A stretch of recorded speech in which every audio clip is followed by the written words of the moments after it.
എത്ര സമയം സംഘടന തുടങ്ങിയിട്ട്? കുറച്ചു നേരമായി. ഓ, ഞാൻ കുറച്ച് ലേറ്റ് ആയി പോയി. ശ്രീ അനിൽകുമാർ, ഈ ദേശീയപാത 66 പ്രത്യേകിച്ചും ഓരോ റീച്ചിലും മുഖ്യമന്ത്രി തന്നെ യോഗം വിളിച്ച് പ്രശ്നങ്ങൾ പഠിച്ച് പരിഹാരം നിർദ്ദേശിച്ചു എന്നാണ് മന്ത്രി മുഹമ്മദ് റിയാസ് പറഞ്ഞത്. കുഴപ്പമായ നീ എന്തിനാണ് പറയാൻ പോയത്? മന്ത്രിയുടെ സന്ദർശനത്തിന്റെ അന്നത്തെ പഴയ വാർത്ത ഞാൻ എടുത്തപ്പോൾ ഈ പറയുന്ന ഇപ്പോൾ അപകടം ഉണ്ടായിട്ടുള്ള ഈ പ്രദേശത്തടക്കം കുരിയാട് ജംഗ്ഷൻ അവിടെ അടക്കം മന്ത്രി പോയിട്ടുണ്ട്. അപ്പോൾ അവിടെ പോയി സംസ്ഥാന സർക്കാരിന്റെ മന്ത്രിയും ഉദ്യോഗസ്ഥരും പോയി PWD ഉദ്യോഗസ്ഥരും പോയി നോക്കിയത് എന്താണ്? റെയിൽവേക്ക് സ്ഥലം ഏറ്റെടുത്ത് കൊടുത്തതിൻ്റെ മാനദണ്ഡം എന്താണ്? ഞങ്ങളാണോ സ്ഥലം കണ്ടെത്തിയത്? റെയിൽവേ അവരുടെ വികസനത്തിന് വേണ്ടി ഇത്ര സ്ഥലം എടുക്കണമെന്ന് പറയുന്നു. സംസ്ഥാന സർക്കാർ എടുത്തു കൊടുക്കുന്നു. കോട്ടയം വഴി തീവണ്ടിപ്പാത ഇരട്ടിപ്പിക്കുന്നു. ഇപ്പോൾ ആലപ്പുഴ വഴി തീവണ്ടിപ്പാത ഇരട്ടിപ്പിക്കുന്നു. അവിടെ റെയിൽവേ കരാർ ഏറ്റെടുത്ത് കൊടുത്ത് റെയിൽവേയുടെ പണി നടന്ന് ആ പണികൾ നടക്കുന്ന സ്ഥലത്ത് എന്തെങ്കിലും അപകടം വന്നാൽ ഉടനെ പിണറായി വിജയൻ രാജിവെക്കണോ? നീ എന്ത് തേങ്ങയാണ് പറയുന്നേ? ശ്രീ അനിൽകുമാർ, അതേയല്ല ചോദിച്ചത്. പൊതുമരാമത്ത് മന്ത്രി ഈ ദേശീയപാത 66ന്റെ പുരോഗതി വിലയിരുത്തുന്നതിനായി എല്ലായിടത്തും പോകുന്ന ദൃശ്യമാധ്യമങ്ങളിലൂടെ കണ്ടു. മുഖ്യമന്ത്രി തന്നെ നേരിട്ട് യോഗം വിളിച്ചു പലതവണ എന്ന് പൊതുമരാമത്ത് മന്ത്രി പറയുന്നു. ഈ യോഗങ്ങളിലും ഈ സന്ദർശനങ്ങളിലും എന്താണ് പഠിച്ചത്, എന്താണ് വിലയിരുത്തിയതെന്നാണ് ഞാൻ ചോദിച്ചത്. ഇവിടെ ചാനൽ ചർച്ചയിൽ പങ്കെടുത്തവർക്ക് മറുപടി പറയണ്ടേ? ആരുടെയും അമ്മായിയപ്പനാ മുഖ്യമന്ത്രി എന്നൊക്കെ പറയുന്നത് കേട്ടല്ലോ. ഞാനൊന്ന് മറുപടി പറയണ്ടേ? അമ്മായിയപ്പൻ ആകുകയാണോ ചെയ്തത്, മുഖ്യമന്ത്രിയായിട്ട് ആദ്യം വരികയാണോ ചെയ്തെന്നുള്ളത് ഈ ചർച്ചയിൽ ഒന്ന് പോകണ്ടേ? ഇങ്ങനെയൊക്കെ പ്രയോഗിക്കാവോ ഒരു ചർച്ചയിൽ? ഉമ്മൻചാണ്ടി കേരളത്തിൽ മുഖ്യമന്ത്രിയായി തുടർന്നിരുന്നെങ്കിൽ ദേശീയപാതയുമായി ബന്ധപ്പെട്ട ഒരു പരാതിയും മുഖ്യമന്ത്രി കേൾക്കില്ല. കാരണം എന്താണ്? ഉമ്മൻചാണ്ടിയുടെ കാലത്ത് ദേശീയപാത അതോറിറ്റി നാട് വിട്ടുപോയി. ദേശീയപാത നടക്കില്ല. പിന്നെ ദേശീയപാത മണ്ണിടിഞ്ഞു എന്ന് പറഞ്ഞ് ഉമ്മൻചാണ്ടിയുടെ പേരിൽ ആരെങ്കിലും പരാതിപ്പെടുമോ? എന്റെ ചോദ്യം, കുരിയാട് അടക്കമുള്ള പ്രദേശങ്ങളിൽ ജനങ്ങൾ വ്യാപകമായി ഈ പദ്ധതിയെക്കുറിച്ച് ആശങ്ക പ്രകടിപ്പിച്ചിരുന്നു. അത് മുഖ്യമന്ത്രിയോ പൊതുമരാമത്ത് മന്ത്രിയോ കേട്ടിട്ടുണ്ടോ? അലൈൻമെന്റിന്റെ കാര്യത്തിലടക്കം അത്തരത്തിലുള്ള ആശങ്കയുണ്ടെങ്കിൽ അത് മാറ്റി എടുക്കേണ്ടതാണ് എന്ന നിർദ്ദേശം ദേശീയപാത അതോറിറ്റിക്ക് മുന്നിൽ വെച്ചിട്ടുണ്ടോ? അലൈൻമെന്റിന്റെ കാര്യത്തിൽ ഇടപെടാൻ സംസ്ഥാന സർക്കാരിന് അധികാരമില്ല. അലൈൻമെന്റിന്റെ ഒരു തർക്കത്തിലും കേരള സർക്കാരിന് മുന്നിൽ ഒരു വിഷയം വന്നിട്ടില്ല. അതിൽ ഇടപെടാൻ സംസ്ഥാന സർക്കാരിന് അധികാരമില്ല. ആ അലൈൻമെന്റുമായുള്ള തർക്കം കുഞ്ഞാലിക്കുട്ടിക്കായിരുന്നു. അലൈൻമെന്റുമായുള്ള തർക്കം BJPക്കായിരുന്നു. BJPയുടെ സംസ്ഥാന പ്രസിഡന്റ് കീഴാറ്റൂർ സമരം നടക്കുമ്പോൾ മോദിക്ക് കത്തെഴുതി ഈ ദേശീയപാത നിർമ്മിക്കാൻ പാടില്ല. അത്തരം അലൈൻമെന്റ് തർക്കങ്ങൾ അവരുമായിട്ടാണ്.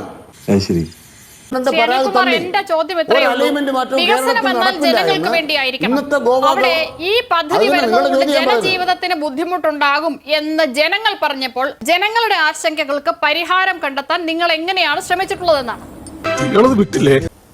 അവിടെയാണ് കൃത്യമായിട്ട് പറയാൻ ആഗ്രഹിക്കുന്നത്. നമ്മളൊരു കരാർ ഉണ്ടാക്കി കഴിഞ്ഞാൽ possession handed over to constructing company. ആ കമ്പനിയാണ് കോൺഗ്രസിന്റെ ഒരു MLA നേതൃത്വം കൊടുക്കുന്ന കമ്പനിയാണ്. അവരെയാണെന്ന് കേന്ദ്ര സർക്കാർ കരിമ്പട്ടികയിൽപ്പെടുത്തിയിരിക്കുന്നത്. എടുത്ത നേരത്തെ ചോദിച്ചില്ല. കാരണം എന്താണ്? സംസ്ഥാന സർക്കാരിന്റെ നിർമ്മാണത്തിന്റെ ഭാഗത്ത് ബന്ധമില്ല. അത് ഈ പറയുന്ന കമ്പനിയുടെയോ ദേശീയപാത അതോറിറ്റിയുടെയോ ശ്രദ്ധയിൽപ്പെടുത്താനുള്ള ഉത്തരവാദിത്വം പൊതുമരാമത്ത് വകുപ്പിന് സംസ്ഥാന സർക്കാരിന് ചോദിക്കുന്നത്. ആരോട് ഇതിങ്ങനെ എത്ര വട്ടം പറഞ്ഞു? നമ്മുടെ രാജ്യത്തൊരു നിയമം ഉണ്ടാക്കി വെച്ചിരിക്കുകയാണ്. ആ നിയമം അനുസരിച്ച് ദേശീയപാത പണിയുന്നിടത്ത് ഞാൻ ചോദിച്ചത് മന്ത്രി മുഹമ്മദ് റിയാസ് ഈ സ്ഥലങ്ങളിലൊക്കെ പോയി ചിലടത്ത് പോയി തൊട്ടുപോലും നോക്കിയെന്ന് പറയുന്നു. മുഖ്യമന്ത്രി നിരന്തരം ഓരോ റീച്ചിലും യോഗം വിളിച്ചു എന്ന് പറയുന്നു. ഈ വിളിച്ചവർ എന്താണ് ചർച്ച ചെയ്തതെന്നാണ് ഞാൻ ചോദിച്ചത്. ഞാൻ 2013 നിയമത്തെ കുറിച്ചേ അല്ല ചോദിക്കുന്നത്. താങ്കൾക്ക് പറയാൻ ഞാൻ ആവശ്യത്തിലധികം സമയം തന്നു. പക്ഷേ മുഖ്യമന്ത്രി വിളിച്ച യോഗത്തിലോ മുഹമ്മദ് റിയാസിന്റെ സന്ദർശനത്തിലോ ജനങ്ങളുടെ ആശങ്കകൾക്ക് എന്ത് പരിഹാരം ഉണ്ടാക്കി എന്നാണ് ഞാൻ ചോദിച്ചത്. 2013 നിയമം കോൺഗ്രസ്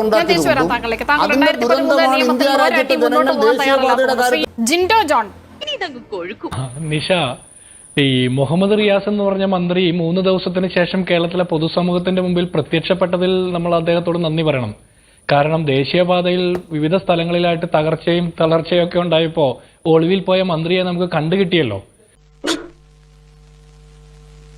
അദ്ദേഹം പറഞ്ഞത് പുറത്തു വരാത്തൊരു കുട്ടിയാണ്, അതിന്റെ പിതൃത്വം ആരും ഏറ്റെടുക്കേണ്ടതില്ല എന്ന്. പുറത്തു വരാത്ത കുട്ടിയുടെ പിതൃത്വം ഏറ്റെടുത്തുകൊണ്ടല്ലേ മുഹമ്മദ് റിയാസും മുഖ്യമന്ത്രിയും റീൽസ് ഇട്ട് ആഘോഷിച്ചത്. അപ്പൊ പുറത്തു വരാത്ത കുട്ടിയുടെ ഇനിയിപ്പോ ദേശീയപാത അതോറിറ്റിയുടെ പിതൃത്വം കണ്ടുപിടിക്കാൻ നമ്മൾ DNA ടെസ്റ്റ് നടത്തേണ്ടി വരുമോ, പണ്ട് ബീഹാറിൽ ചെയ്ത പോലെ? ഇവൻ ശരിയല്ല. ഇവരായിരുന്നല്ലോ 2.5 ലക്ഷം കോടി രൂപയുടെ കേരയിൽ കൊണ്ടുവരാൻ നോക്കിയത്. ഇപ്പോൾ മന്ത്രി പറയുന്നത് LDF അധികാരത്തിൽ വന്നില്ലായിരുന്നെങ്കിൽ NH-66 കേരളത്തിൽ ഇന്നും സ്വപ്നം മാത്രമായി അവശേഷിക്കുമായിരുന്നു എന്നാണ്. അല്ല നിഷ, എനിക്ക് ഒരു മിനിറ്റ് തന്നാൽ മതി. ഞാൻ ഈ മുഹമ്മദ് റിയാസിന്റെ ഇത്തരത്തിലുള്ള ഈ തള്ളിയാണ് ഇവർ ദേശീയപാതയിൽ ഇതുപോലെ വിള്ളലുണ്ടായതെന്ന് ഞാൻ മനസ്സിലാക്കുന്നത്.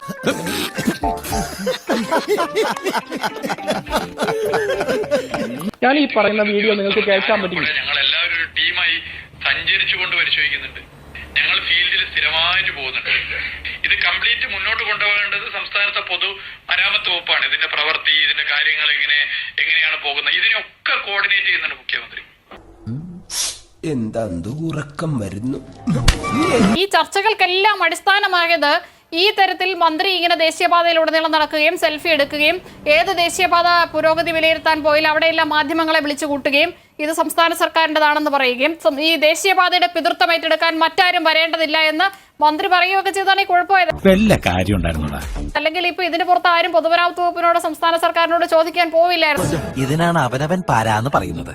ഇവിടെ പറയുന്നത് എന്താ? മഴ വന്നതുകൊണ്ടാണ് പാതയിൽ വിള്ളലുണ്ടായത്, പാലം തകരുന്നത് എന്നൊക്കെയാണ്. മഴയുണ്ടാകുന്ന സംസ്ഥാനമാണ് കേരളമെന്ന് പഠിക്കാതെയാണോ ഇവർ ഈ പരിപാടിയൊക്കെ തുടങ്ങിയത്? അനിൽകുമാർ മന്ത്രി വീണ്ടും പ്രതിപക്ഷ പാർട്ടികളെ കുറ്റപ്പെടുത്തി ഫേസ്ബുക്ക് പോസ്റ്റ് ഇട്ടുകൊണ്ടേയിരിക്കുകയാണ്. ഒരു കാര്യം വിശദീകരിക്കാനുള്ള ബാധ്യത മന്ത്രിക്കില്ലേ? നമ്മൾ 2 മഹാപ്രളയങ്ങൾ കടന്നുപോയതാണ്. അങ്ങനെ ഒരു പശ്ചാത്തലത്തിൽ മന്ത്രി ഈ പണം ചെലവാക്കിയതിന്റെ കണക്ക് പറയുന്നതിനേക്കാൾ അദ്ദേഹത്തിന്റെ വലിയ ഉത്തരവാദിത്വം എന്നുള്ളത് ഒന്നും പരിസ്ഥിതിക്ക് സംഭവിക്കാത്ത തരത്തിൽ ഈ പണി നടക്കുന്നു, ജനങ്ങൾക്ക് അപകടം വരാത്ത തരത്തിൽ ഈ പണി നടക്കുന്നു എന്ന് ഉറപ്പാക്കുകയായിരുന്നില്ലേ? ഒന്നാമത്തെ കാര്യം, ഇന്ത്യയിലെ പല സംസ്ഥാനങ്ങളും ദേശീയപാതയുമായി സഹകരിക്കുന്നുണ്ട്. അതിൻ്റെ ഭാഗമായി സംസ്ഥാന സർക്കാർ അവരുമായിട്ട് ഷെയർ ചെയ്യുന്നുണ്ട്. അപ്പോൾ ടോൾ പിരിക്കുമ്പോൾ അതിൻ്റെ ഓഹരി അവർക്ക് തിരിച്ചു കിട്ടും. എന്നിട്ട് ഹരിയാന സർക്കാർ, UP സർക്കാർ, കർണാടകത്തിലെ ബൈപ്പാസ് പണിതിട്ടുള്ള സർക്കാരുകൾ ഇവയൊക്കെ തന്നെ അവിടെ പിരിക്കുന്ന ടോളിൻ്റെ ഓഹരി എണ്ണി വാങ്ങിക്കുന്നുണ്ട്. ആണോ? കേരളത്തിൽ ഈ കൊടുക്കുന്ന പൈസയ്ക്ക് ഒരു 1 രൂപ തിരിച്ചു കിട്ടുന്നില്ല. മാത്രമല്ല, കൊടുത്ത കിബിക്ക് അഡീഷണൽ ആയിട്ട് കണക്കെഴുതി വെച്ചു കേന്ദ്രം. ഈ അറിവ് എവിടെ നിന്ന് കിട്ടി? പത്രത്തിൽ നിന്ന് അടിച്ചു മാറ്റിയതാ. ഹരിയാനയുടെ ആ കരാറിൽ പറയുന്നത് എന്താണ്? ഞാനത് വായിച്ചിട്ടില്ല, താങ്കൾക്ക് അതൊന്ന് വായിക്കാമോ? അല്ല, ഞാൻ മനസ്സിലാക്കി പറയാം. കേന്ദ്ര സർക്കാർ നേരിട്ട് പണം കൊടുക്കുന്നില്ല. അവിടെ ടോൾ പിരിച്ചിട്ടാണ് കേന്ദ്ര സർക്കാർ ഇന്ത്യ മുഴുവൻ ഇത് നടപ്പാക്കിക്കൊണ്ടിരിക്കുന്നത്. അങ്ങനെ നടപ്പാക്കുമ്പോൾ കിട്ടുന്ന വരുമാനം പങ്കിടാമെന്ന വ്യവസ്ഥയിലാണ് ഇന്ത്യയിലെ പല സംസ്ഥാനങ്ങളും ദേശീയപാതയുമായി സഹകരിച്ച് എന്നുള്ളതാണ് ഞാൻ കണ്ടിട്ടുള്ള കരാറുകൾ. സത്യമായി പറയുന്നവനായി താങ്കൾ ഹരിയാനയുടെ ഉദാഹരണം പറഞ്ഞല്ലോ. ഈ ടോൾ പിരിവിന്റെ വിഹിതം പോകുന്നത് സംബന്ധിച്ച് ആ കരാറിലെ ആ ഭാഗം ഒന്ന് പറയാമോ എങ്ങനെയാണെന്ന്? ഞാൻ ആ കരാർ കണ്ടുകൊണ്ടല്ല പറയുന്നത്. ഞാൻ കൃത്യമായിട്ട് പറയുന്ന കാര്യം ഇന്ത്യ രാജ്യത്ത് സംഭവിച്ച കാര്യമാണ് കേരളത്തിൽ സംഭവിച്ചത്. കേരളത്തിന്റെ തെക്ക് വടക്കുള്ള ഒരൊറ്റ ദേശീയപാത എന്ന് പറയുന്നത് അവികസിതമായി കിടന്നത് കൊല്ലങ്ങളായി.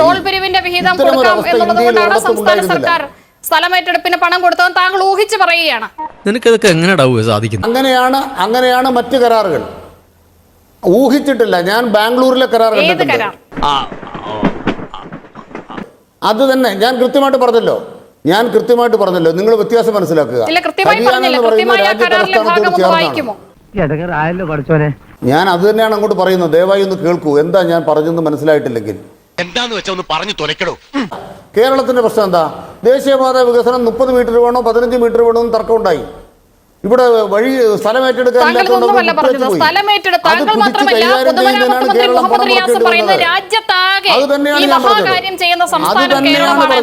എന്റെ ഭയ ഞാനൊന്നും പറഞ്ഞിട്ടില്ല. മുതലാളി ഒരു പ്രാവശ്യം പറഞ്ഞിട്ടുണ്ട് ബോട്ടിൽ വെച്ചേ. മുതലാളി മറന്നുപോയത്. അപ്പോൾ മറ്റു സംസ്ഥാനങ്ങളുടെ ഉദാഹരണം ചൂണ്ടിക്കാണിച്ചപ്പോൾ താങ്കൾ പറഞ്ഞു ഹരിയാനയിൽ ടോൾ പിരിവിന്റെ വീതം കൊടുക്കുന്നതുകൊണ്ടാണ്. ആ കരാറിലെ ഭാഗമാണ് ഞാൻ താങ്കളോട് ചോദിച്ചത്. താങ്കൾ അത് കണ്ടിട്ടുണ്ടോ? ഉണ്ടെങ്കിൽ അതൊന്ന് വായിക്കാമോ? ഇതൊരു നടത്തു പോണ മാതിരില്ല. ഞാൻ കൃത്യമായിട്ട് മറുപടി പറയുന്നു. നിഷ, എനിക്ക് അതിനകത്തൊരു കാര്യം പറയാനുണ്ട്. ലാൽകുമാർ, ഞാൻ അതിനകത്ത് ഒരു കാര്യം പറഞ്ഞോട്ടെ. നിങ്ങൾ ഇവിടെ കാലങ്ങളായി പറയുന്നതാണ് നാഷണൽ ഹൈവേ അതോറിറ്റി കേന്ദ്ര സർക്കാർ കേരള സർക്കാരിന്റെ പിടിച്ച് ലാൻഡ് അക്യൂസിഷന് കാശ് വാങ്ങിയെന്നാണ് നിങ്ങൾ പറയുന്നത്. എന്താ കേന്ദ്ര സർക്കാർ കാശ് വാങ്ങി കേന്ദ്ര സർക്കാരിന്റെ വീട്ടിലേക്ക് കൊണ്ടുപോയി അനിൽകുമാറെ. താൻ എന്ത് സംസാരിക്കാനാണ് താനോട് നാദി? ഇത് നമ്മുടെ നാട്ടിലെ ജനങ്ങൾക്ക് കൊടുക്കേണ്ടതാണെന്ന്. എന്തുകൊണ്ടാണ് കേരളത്തിനകത്ത് കൂടുതലായെന്നത്? കാരണം കേരളത്തിനകത്ത് ഒരു സെമി അർബൻ രീതിയിലാണ് കേരളം കന്യാകുമാരി മുതൽ അല്ലെങ്കിൽ പാലക്കാട് മുതൽ മഞ്ചേശ്വരം വരെ കിടക്കുന്നത്. അപ്പൊ തീർച്ചയായിട്ടും ഇവിടുത്തെ ലാൻഡിന് വിലയുണ്ട്. നിനക്ക് വല്ല പ്രാന്തണ്ട ഈ ഉളകളോട് വർത്താനം പറയാം. അപ്പൊ എന്നെ നിങ്ങളെ പോലുള്ള ആൾക്കാർക്ക് ആ ലാൻഡിന് കോമ്പൻസേഷൻ തരുന്നത് കൊണ്ടാണ് എന്ത് പറ്റുന്നത്, അത്രയും പൈസ കേരളത്തിനകത്ത് കൂടുതൽ വേണ്ടി വരുന്നത്. ഇത് കേരളത്തിലുള്ള സാധാരണ ജനങ്ങൾക്ക് കൊടുത്തതല്ലേ, ഇതിനിങ്ങനെ കണക്ക് പറയേണ്ട കാര്യമുണ്ടോ? നാണാവില്ലോടോ എനിക്ക്? നല്ല ആരോഗ്യമുണ്ടല്ലോ, പണിയെടുത്ത് ജീവിച്ചു. ഈ ഓരോ നിമിഷവും ഞങ്ങൾ ഇതിന്റെ അത് പരിശോധിച്ചു, ഇത് പരിശോധിച്ചു, അവലോകനയോഗം നടത്തി എന്ന് പറയുമ്പോൾ തീർച്ചയായിട്ടും PWD മന്ത്രിയോട് ഇവര് സംസാരിച്ചിട്ടുണ്ടാവില്ലേ? അദ്ദേഹത്തിന് പോയിട്ട് അവിടുത്തെ വൈഷമ്യങ്ങൾ എന്തെങ്കിലും ഉണ്ടെന്നുണ്ടെങ്കിൽ NHAയോട് അവതരിപ്പിക്കാവുന്നതല്ലേ ഉള്ളൂ. ഇതിൽ നിന്ന് മുഴുവൻ മാറി നിന്നിട്ട് ഇവിടെ ഫ്ലക്സ് അടിയും ഡ്രോൺ പറത്തലും മാത്രമാണ് നിങ്ങളുടെ ഭാഗത്ത് നിന്ന് നടന്നിട്ടുള്ളത് എന്നുള്ളൊരു കാര്യം ഈ പറയുന്ന ഒരു അവസ്ഥയിലൂടെ വെളിയിലേക്ക് വന്നിരിക്കുകയാണ് എന്നുകൂടി ഞാൻ ഓർമ്മിപ്പിക്കുകയാണ്. ഇനി ഇവിടെ നിന്ന് അഴിവണ്ടാവാ, നമുക്ക് അങ്ങോട്ട് മാറിയിക്കാം. തൽക്കാലം ഇത്രയും മതി. വരട്ടെ.